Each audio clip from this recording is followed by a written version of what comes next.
Öğlen yeri şu an. Oldu. Nasıl orman var ya ne? Ne de şura vardı. Bundayga. Kruz aparatımızı ile inkubatörümüzü de yükle atıyoruz.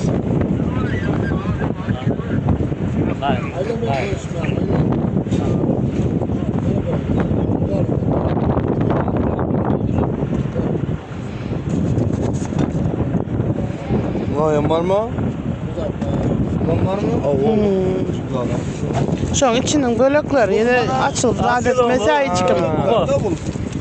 İş saat kaçma zaten ben yetmeli de. Mayda sütü zaten şu an içinde. O neydi? Yapsanıza kapağını. İldirip. Ne? Taşıra vardı yürüdü yükümüz. İyice alayın. Kurun bir an olacak mıyım? Oğlum TikTok'ta amcasınız siz. Ha, TikTok'ta. Kendiniz. TikTok işleri atıyorsunuz mu? Oğlum TikTok'ta.